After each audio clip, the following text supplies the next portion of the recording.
Beauchamp. Pendant 15 jours, il ne fut bruit dans Paris que de cette tentative de vol faite si audacieusement chez le comte. Le mourant avait signé une déclaration qui indiquait Benedetto comme son assassin. La police fut invitée à lancer tous ses agents sur les traces du meurtrier. Le couteau de Cadrousse, la lanterne sourde, le trousseau de clés et les habits, moins le gilet, qui ne put se retrouver, furent déposés au greffe. Le corps fut emporté à la morgue. À tout le monde, le comte répondit que cette aventure s'était passée, tandis qu'il était à sa maison d'Auteuil, et qu'il n'en savait, par conséquent, que ce que lui en avait dit l'abbé Busoni, qui, ce soir-là, par le plus grand hasard, lui avait demandé à passer la nuit chez lui pour faire des recherches dans quelques livres précieux que contenait sa bibliothèque.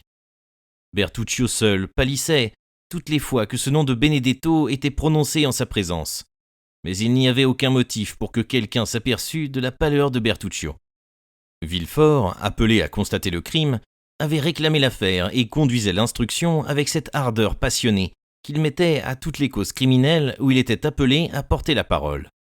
Mais 3 semaines s'étaient déjà passées, sans que les recherches les plus actives eussent amené aucun résultat, et l'on commençait à oublier dans le monde la tentative de vol faite chez le comte et l'assassinat du voleur par son complice, pour s'occuper du prochain mariage de mademoiselle Danglars avec le comte Andrea Cavalcanti. Ce mariage était à peu près déclaré. Le jeune homme était reçu chez le banquier à titre de fiancé.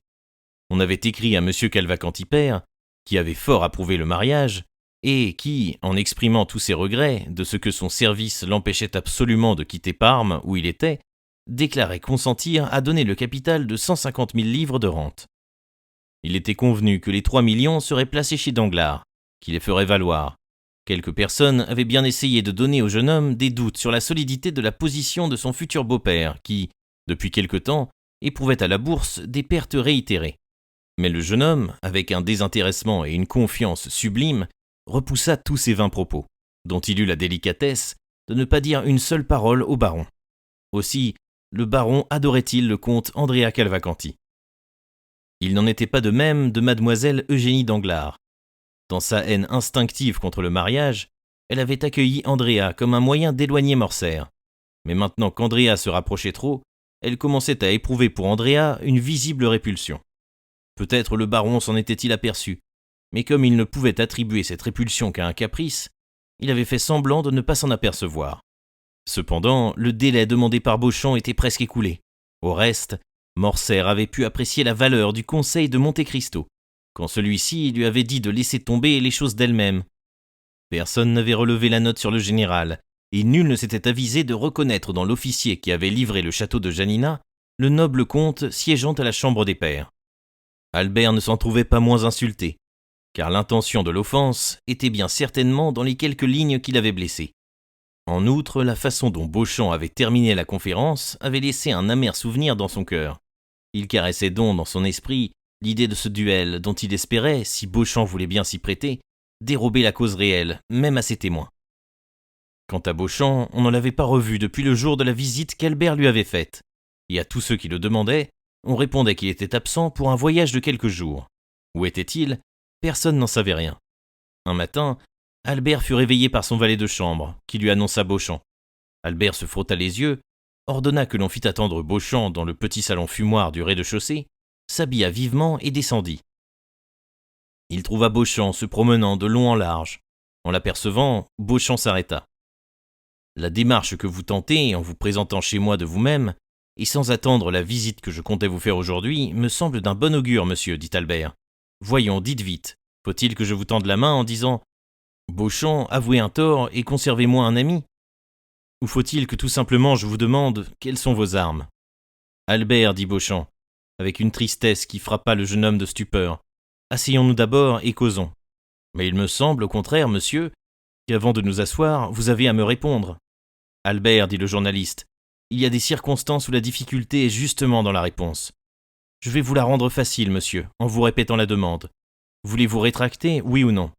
Morcerf, on ne se contente pas de répondre oui ou non aux questions qui intéressent l'honneur, la position sociale, la vie d'un homme comme monsieur le lieutenant général comte de Morcerf, pair de France. Que fait-on alors ? On fait ce que j'ai fait, Albert. On dit « l'argent, le temps et la fatigue ne sont rien » lorsqu'il s'agit de la réputation et des intérêts de toute une famille. On dit il faut plus que des probabilités. Il faut des certitudes pour accepter un duel à mort avec un ami.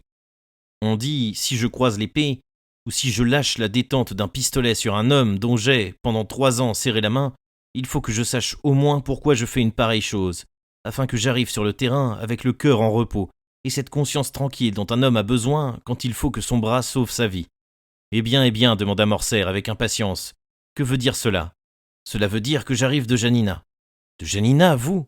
Oui, moi. Impossible. Mon cher Albert, voici mon passeport. Voyez les visas. Genève, Milan, Venise, Trieste, Delvino, Janina.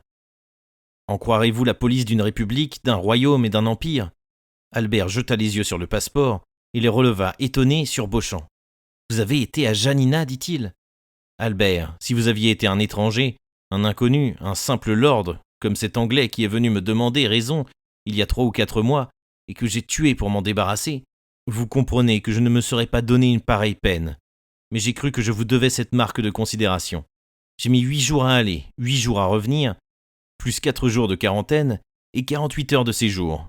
Cela fait bien mes 3 semaines. Je suis arrivé cette nuit et me voilà. Mon Dieu, que de circonlocutions, Beauchamp, et que vous tardez à me dire ce que j'attends de vous. C'est qu'en vérité, Albert, on dirait que vous hésitez. Oui, j'ai peur. Vous avez peur d'avouer que votre correspondant vous avait trompé. Oh, pas d'amour-propre, Beauchamp, avouez. Beauchamp, votre courage ne peut être mis en doute. Oh, ce n'est point cela, murmura le journaliste. Au contraire. Albert pâlit affreusement. Il essaya de parler, mais la parole expira sur ses lèvres. Mon ami, dit Beauchamp, du ton le plus affectueux, croyez que je serais heureux de vous faire des excuses, et que ces excuses je vous les ferais de tout mon cœur, mais hélas. Mais quoi ? La note avait raison, mon ami. Comment, cet officier français ? Oui. Ce Fernand ? Oui. Ce traître qui a livré les châteaux de l'homme au service duquel il était ? Pardonnez-moi de vous dire ce que je vous dis, mon ami. Cet homme, c'est votre père.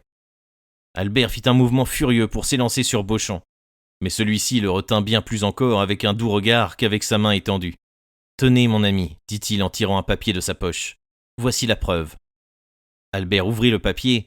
C'était une attestation de 4 habitants notables de Janina, constatant que le colonel Fernand Mondego, colonel instructeur au service du vizir Ali Tebelin, avait livré le château de Janina moyennant 2000 bourses. Les signatures étaient légalisées par le consul. Albert chancela et tomba écrasé sur un fauteuil. Mais il n'y avait point à en douter cette fois. Le nom de famille y était en toutes lettres.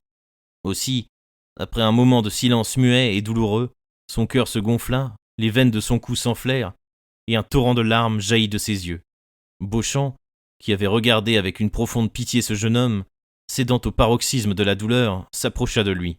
« Albert, lui dit-il, vous me comprenez maintenant, n'est-ce pas ? J'ai voulu tout voir, tout juger par moi-même, espérant que l'explication serait favorable à votre père, et que je pourrais lui rendre toute justice. Mais au contraire, les renseignements pris constatent que cet officier instructeur, que ce Fernand Mondego, élevé par Ali Pacha au titre de général-gouverneur, n'est autre que le comte Fernand de Morcerf. Alors je suis revenu en me rappelant l'honneur que vous m'aviez fait de m'admettre à votre amitié, et je suis accouru à vous. » Albert, toujours étendu sur son fauteuil, tenait ses 2 mains sur ses yeux, comme s'il eût voulu empêcher le jour d'arriver jusqu'à lui. « Je suis accouru, » continua Beauchamp, « pour vous dire, Albert, les fautes de nos pères, dans ces temps d'action et de réaction, ne peuvent atteindre les enfants. Albert, bien peu ont traversé ces révolutions, au milieu desquelles nous sommes nés, sans que quelques taches de boue ou de sang aient souillé leur uniforme de soldat ou leur robe de juge. Albert, personne au monde, maintenant que j'ai toutes les preuves, maintenant que je suis maître de votre secret, ne peut me forcer à un combat que votre conscience, j'en suis certain, vous reprocherait comme un crime. Mais ce que vous ne pouvez plus exiger de moi, je viens vous l'offrir. Ces preuves, ces révélations, ces attestations que je possède seul, voulez-vous qu'elles disparaissent ? Cet affreux secret, voulez-vous qu'il reste entre vous et moi ? Confié à ma parole d'honneur, il ne sortira jamais de ma bouche. Dites, le voulez-vous, Albert ? Dites, le voulez-vous, mon ami ? Albert s'élança au cou de Beauchamp. Ah, noble cœur, s'écria-t-il. Tenez, dit Beauchamp, en présentant les papiers à Albert.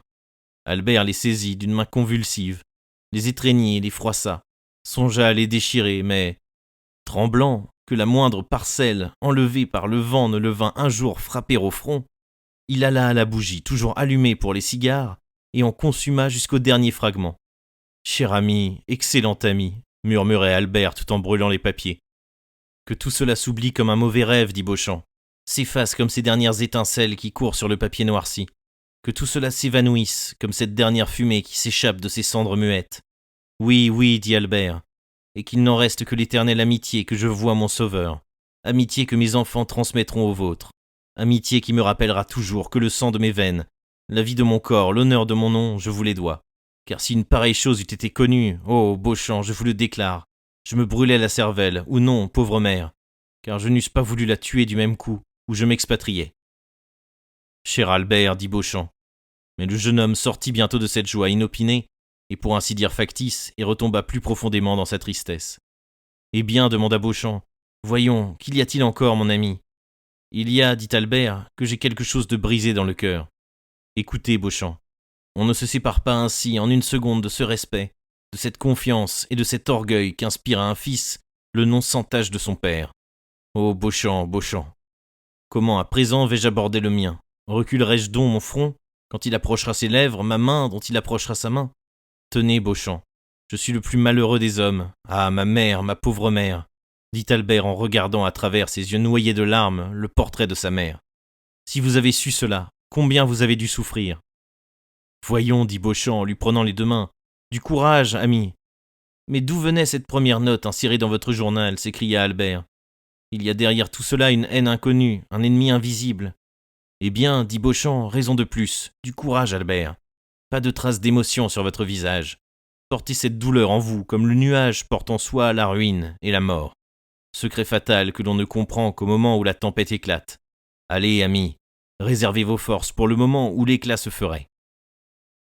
Oh, mais vous croyez donc que nous ne sommes pas au bout, dit Albert épouvanté. Moi, je ne crois rien, mon ami, mais enfin, tout est possible, à propos. Quoi, demanda Albert, en voyant que Beauchamp hésitait. Épousez-vous toujours mademoiselle Danglars? À quel propos me demandez-vous cela dans un pareil moment, Beauchamp? Parce que, dans mon esprit, la rupture ou l'accomplissement de ce mariage se rattache à l'objet qui nous occupe en ce moment. Comment, dit Albert, dont le front s'enflamma. Vous croyez que monsieur Danglars... Je vous demande seulement où en est votre mariage, que diable. Ne voyez pas dans mes paroles autre chose que je ne veux y mettre, et ne leur donnez pas plus de portée qu'elles n'en ont. Non, dit Albert, le mariage est rompu. Bien, dit Beauchamp. Puis, voyant que le jeune homme allait retomber dans sa mélancolie, tenez, Albert, lui dit-il, si vous m'en croyez, nous allons sortir. Un tour au bois en phaéton ou à cheval vous distraira, puis nous reviendrons déjeuner quelque part, et vous irez à vos affaires et moi aux miennes.